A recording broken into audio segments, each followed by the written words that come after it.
আমি আপনাকে বলবো যে আমি আপনার ক্ষতি করে দেবো, এই কথাটা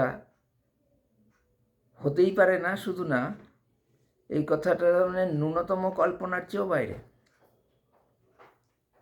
আপনার যে কোথা থেকে মাথায় ঢুকলো যে আমাকে যা ইচ্ছা বলে দেবেন, এই কথাটা যা অপমানজনক। আর এই যে আপনি ইচ্ছা করে করেছেন, এগুলো কথা এত অপমানজনক, আমি কল্পনা করতে পারি না। আমার এই বয়স অবধি, আমি এর আগের চিফ ম্যানেজার 17 সাল থেকে আমি এরকম দুর্ব্যবহার পাচ্ছি টানা। তার আগে দুবার অ্যাটাক হয়েছে আমার উপর, কিন্তু সে লিখিত সব কিছু, এবং সেটাই নিয়ম। এভাবে বদমেজাজ দেখানো, বকাঝকা করা, এগুলো তো ব্যাংকের নিয়ম নেই। আপনি মেমো দিন, আমিও তার উত্তর দেবো। যত করা ইচ্ছা লিখুন মেমোতে, আমি তার উত্তর দেবো। কই একবারও তো দিলেন না কোনো লেখালেখিতে, কেন গেলেন না? কারণ প্রমাণ রেখে আপনি করতে চাইলেন না। কারণ মিথ্যাচার প্রমাণ রেখে করতে গেলে আপনার বিপদ হতো। আপনি যে বলছেন বিপদ হতো, মিথ্যাচার প্রমাণ লিখে লিখিত গেলে বিপদ হতো। বিপদ তো আপনারই হওয়ার কথা। আপনি সিসিটিভি ফুটেজ এর ঘটনা চেপে গেলেন, একদম ধামাচাপা দিয়ে দিলেন। কিসের স্বার্থে? চোরটাকে ছেড়ে দিলেন, মুক্তি দিলেন কিসের স্বার্থে? কী আপনার বেনিফিট ছিল? এবং আমাকে বিনা দোষে চাকরি খাওয়ার মতো মতো এই অত্যাচার করলেন কী জন্য? বিনা দোষে একদম। এগুলোর পিছনে আপনার নিশ্চয়ই কোনো ধান্দা ছিল, সুবিধা আপনি পেয়েছেন। এত নোংরা কথাবার্তা বলেন না, কল্পনার বাইরে। এতদিন ধরে কাজ, 34 বছরে অন্য কোনো অফিসার তো আমার সঙ্গে এরকম করেনি। ওই যেটা বলছিলাম, 17 সালে যখন আমি ওল্ড মালদা থেকে মালদায় ঢুকলাম, ঠিক এই চিফ ম্যানেজারের আগে যেই চিফ ম্যানেজার ছিল তারও ওরকম অভ্যাস। সেও আমার চেয়ে বয়সে ছোটো, সামান্য ছোটো, 2 বছরের ছোটো, চাকরিতে বোধহয় 3-4 বছরের ছোটো।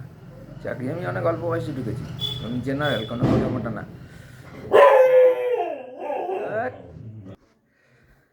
সারা জীবনে আমি আগের চিফ ম্যানেজাররা বকাঝকা করতো, খুবই অত্যধিক, প্রচণ্ড। অনেকে জানে, অনেকে যারা চলে গেছে ব্রাঞ্চ থেকে অফিসারে তারা জানে, সেই সময়কার কথা বলছি। পরবর্তীকালে যারা অফিসারে চলে গেছে, কে কে গেছে আমি জানি না। তো তখন এটা অনেকেই জানে, অনেকের সামনেই আমি বলেছি যে আমাকে এত বকাঝকা করে কেন করেন। এই বারণ করেছি, আমি রিকোয়েস্ট করেছি, হাত জোর করে বলেছি বকাঝকা করবেন না। কারণ সারা জীবনে আমি 3বার বকা খেয়েছি, ব্যাংকে কখনো না। এই 17 সালের জুলাই মাসে ব্যাংকে মালদায় এসেছি, তার আগে কখনো খাইনি। তো 33 বছর, 2017 সালের জুলাই মাসে মালদা ব্যাংকে এসেছি, সেই তার এর আগের মানে যেরকম বকাঝকা সবই ভালো। আমি তো বলেছি তাকে যে আমার দেখা সব সেরা চিফ ম্যানেজার।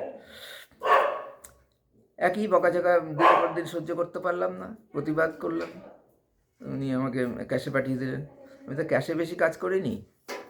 যারা কাজ ভালো করে, নানা রকম কাজ করতে পারে, তাদেরকে ক্যাশে পাঠায় না, ক্যাশে তাদেরকে অ্যাকাউন্টসেই রাখে। অ্যাকাউন্টসে ক্যাশের কাজের বৈচিত্র্য বেশি এবং জটিলতাও বেশি, ন্যাচারালি।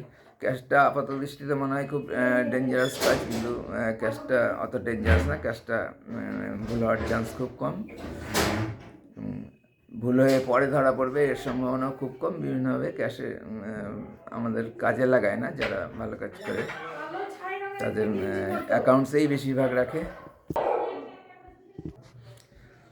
তো কুকুরের চেঁচামেচি হচ্ছে যে খুব মুশকিল ভিডিও করা, কুকুরের আওয়াজ চলে আসবে, খুবই চেঁচামেচি হয় আমাদের বাড়িতে। তো ওই আগে চিফ ম্যানেজার এরকম বকাবকি করতো, তাকে বারবার বলতাম যে 3বার বকা খেয়েছি আমি জীবনে, সারা জীবনে, স্কুল, কলেজ, চাকরিতে ঢোকার পর্যন্ত, বা তারপরেও ধরলেও বাড়ি, সমাজ, এমনি বাইরে যে কোনো জায়গায়। ব্যাংকে কোনো দিন খাইনি, কেউ বকেনি। এতদিন ভদ্রলোক দেখেছি, এই একটা অভদ্রলোক এসে, আগেরটাকে আমি ঠিক বলবো না, সে তো ক্ষতিকর লোক ছিল না, কিন্তু আলটিমেটলি আমার ক্ষতিই হলো আমাকে ক্যাশে পাঠানোর জন্য। হ্যাঁ, কিছু করার নেই আমার ক্ষেত্রে। আসলে তো আমি ভুল করিনি, এটা এই নর্মাল ভুল। এটা চোর চুরি করে নিল এবং চোরকে সাপোর্ট দিল ব্যাংক।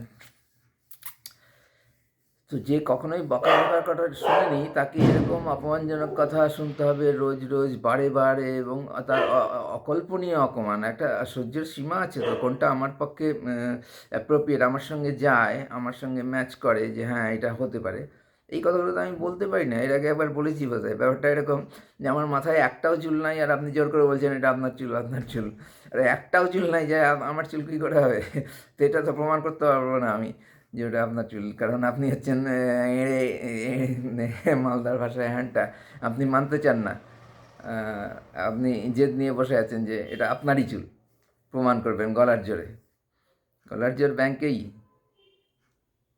আমি তো বাঁচবো, আর আমি বাঁচতে গেলে যদি আপনার কোনো আপনার তো না বাঁচার কথাই না, কিন্তু এইবার বলতে পারি না আমি।